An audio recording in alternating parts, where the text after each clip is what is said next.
So today I'm going to be talking about dynamics. Specifically, I'm going to talk about Newton's second law of motion, as well as ramps and inclines, as well as Atwood machines and pulleys. So let's start with Newton's second law of motion. I'm going to go over this very briefly. The equation is sum of F is equal to the net force of the net force, which is equal to the mass or property of inertia times acceleration, which is also equal to the mass times the derivative of velocity. Essentially, kinematic properties state that acceleration is equal to the derivative of velocity, so that's why that's like that. A common way of rewriting Newton's second law of motion is also acceleration is equal to net force divided by mass or property of inertia. I'm going to go straight into ramps and inclines next. So a ramp or incline problem is a typical physics problem. Let's see. So ramp and incline problems have very similar problem-solving steps to those for Newton's second law. I'm going to draw a sample ramp. So if we've got our box here, let's say M, the first thing you want to do is draw the forces and figure out what they are. So the first one we've got here is M times G, where G is the gravitation and M is the property of inertia, or the mass. Then we've got our net force acting up on the box. And finally, we've got the force acting from the side. So essentially the friction is the opposing motion, the force of the friction. So once you've got the forces on the box identified, you must choose the x and y directions, much like analyzing free-falling objects and projectiles. If you set the positive x-axis in the direction of initial motion, the y-axis must lie perpendicular to the surface, to the ramp surface. So you can redraw your free body diagram imposing those axes and rotating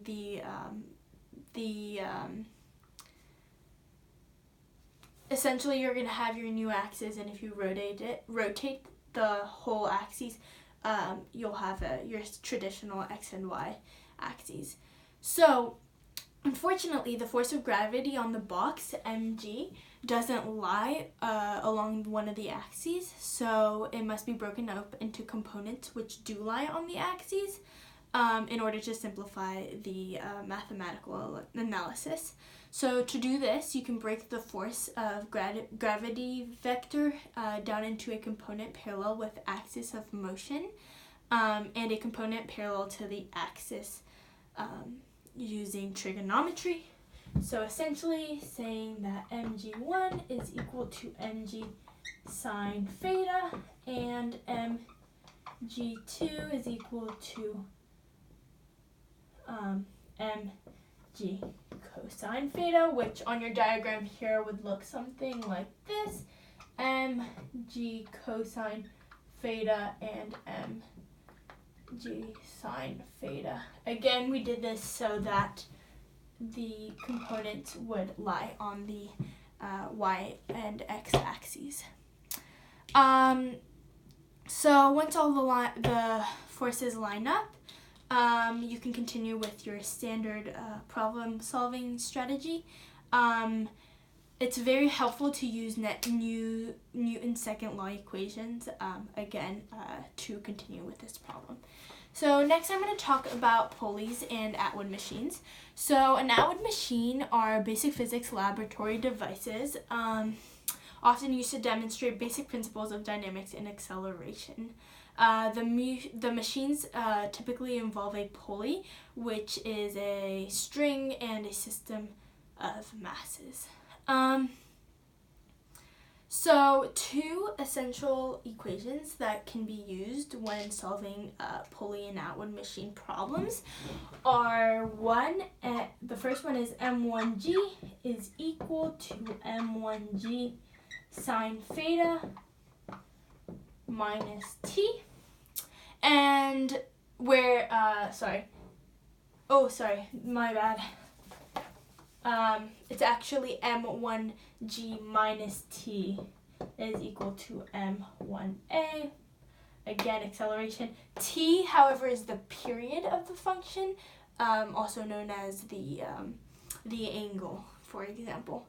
Then you can also use m2g is equal, t minus m2g. T minus m2g is equal to the mass times the acceleration. So now I'm going to apply these concepts and equations to a specific problem on the exam. So I'm going to read the problem first. It reads, a block of mass m1 is connected by a string to a sphere of mass m2. The block is on a frictionless plane inclined at an angle of 30 degrees as shown in the figure above. The string passes over a pulley of negligible mass and friction and the sphere hangs freely. Which of the following is always true if the block is accelerating down the incline?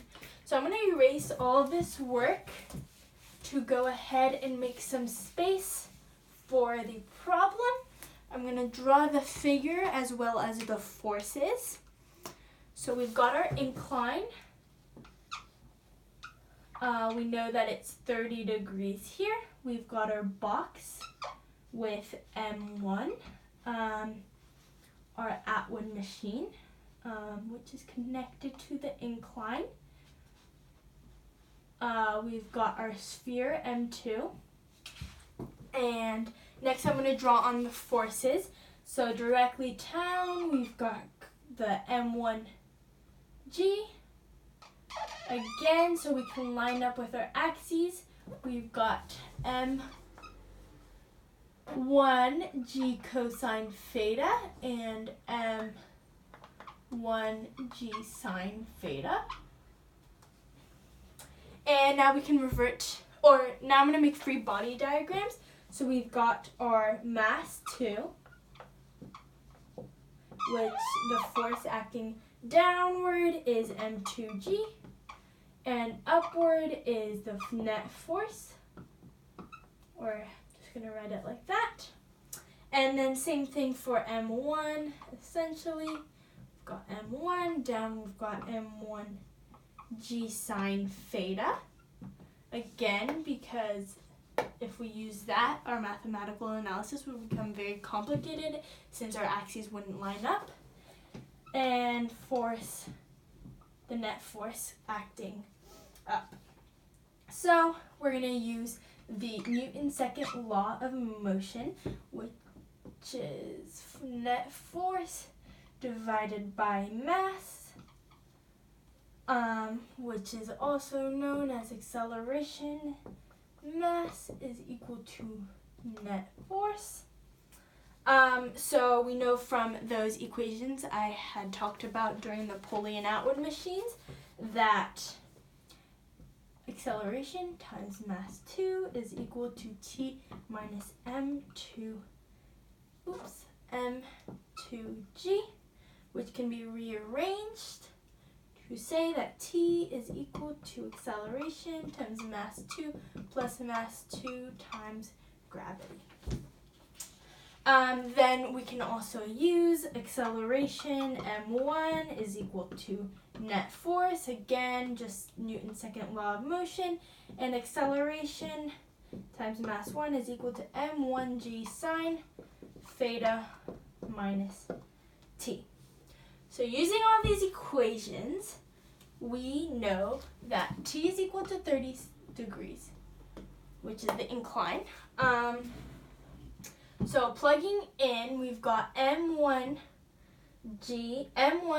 acceleration is equal to m1 g sine 30 degrees minus t. So we're using this equation and plugging in t time minus m2a plus m2g.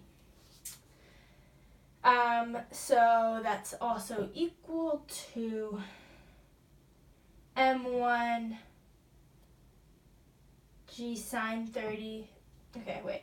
So this formula is the equivalent is m1a plus m2a is equal to m1 g sine 30 degrees minus m2g. You get acceleration is equal to m1 plus m2, which is equal to g times m1 sine 30 degrees minus m2. Solving for acceleration, we get g times m1 sine 30 degrees minus m2 divided by m1 plus m2.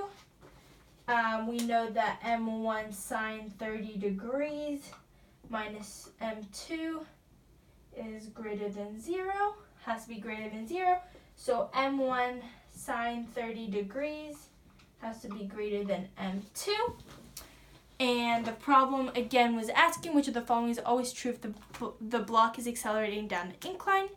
The answer we've got here translates to option E on the exam, and therefore E is correct. Thank you.